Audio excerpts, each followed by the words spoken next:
Top of the evening to you, lads and lad. Okay, I cannot do an Irish accent, even though my maternal grandparents are from Ireland. In fact, my great-grandmother never left the island.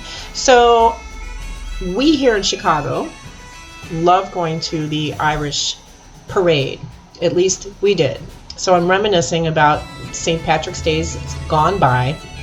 And I was fortunate one year to actually be on a float for Blarney's Island. It's a bar out on the chain of lakes. It's a great time. Being in the parade was such a rush, and of course we saw the river dyed green, and we continued the shenanigans by drinking our Gatorade.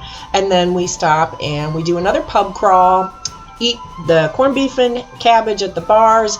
If you make it at home the next day, you can do corned beef cabbage with some shamrock eggs.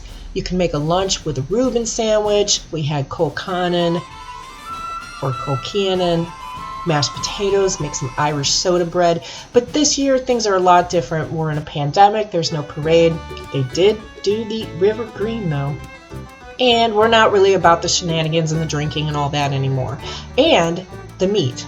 You guys know I'm trying to, keep my meat to a minimum. So I just went to the grocery store, asked the deli to slice me up some corned beef kind of thick, and I made it into strips. Then we took some Roma tomatoes, processed them in the food processor, but you can cheat and just use a 28-ounce can of tomato puree. We've got some beef broth, some water, carrot, onion, celery, and I'm adding leeks, cabbage, and potatoes, along with some allspice and dry mustard. And I say I'm adding it because this recipe is actually from the Food Network. This is pearled barley. You want to use the quick barley. Because I didn't, I had to pre-cook my barley in the Instant Pot, which is fine. So now I'm just going to saute my veggies in the Dutch oven here. There are recipes online where you can do this in your Instant Pot. You can do it in the crock pot. But I'm just doing it on my stove. And I'm going to add in my spices as well. I did not add the cabbage or the potatoes quite yet. Can you use all your leftovers from traditional corned beef and cabbage, like your potatoes and carrots and the cabbage? I'm sure you can. In fact, I think it would probably be really delicious, but I've never made it that way, so I can't really steer you on that one. But between you and me, I'm probably going to try that next year. I'm going to see. So I'm adding the beef broth because I really did miss the traditional corned beef and cabbage meal, and some barley. So what I might do is I might order it from somewhere next year and just get two and then make a soup out of one of them. I don't know, we'll see. So if you are using the quick barley, you don't have to pre-cook, you just add 3/4 of a cup, and I'm just adding the broth here. And we're going to let this come to a boil covered. Oh, no, first we're going to add the potatoes. Now I'm using red potatoes. The Food Network said use the yellow gold Yukon ones. I don't know. I use the red in a traditional corned beef and cabbage, so to me the red potatoes just seem more Irish. I don't know, maybe it's just me. So now I'm just adding the cabbage as well.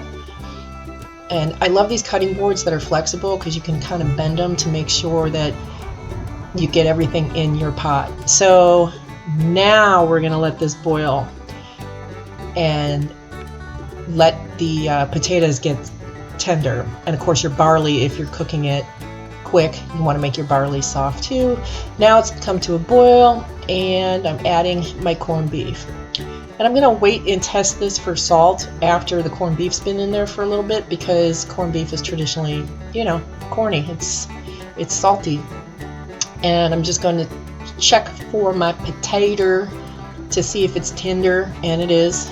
So I only have to, let the corned beef heat up, which will be really fast, and then it's ready to serve up. So I'm serving it with a dollop of just plain horseradish, some seeded rye bread, which I love, with some Irish butter slathered all over it, and like I said, the pure horseradish, which really elevates this. Honestly, I think it's really good. I just wasn't that impressed. I do feel like there's something missing out of the soup. So that's why I think if you do make this from your leftovers, it'll be a lot more flavorful. And I did miss making my creamy horseradish sauce that I make. And I should probably do that in my sauce series, but it's like a sour cream, horseradish, mayo-based delicious sauce to dip your meat in. But I mean, this is really good, and it does seem to have a little bit more health qualities to it than traditional. But anyway, you can't go wrong with any type of soup, in my opinion.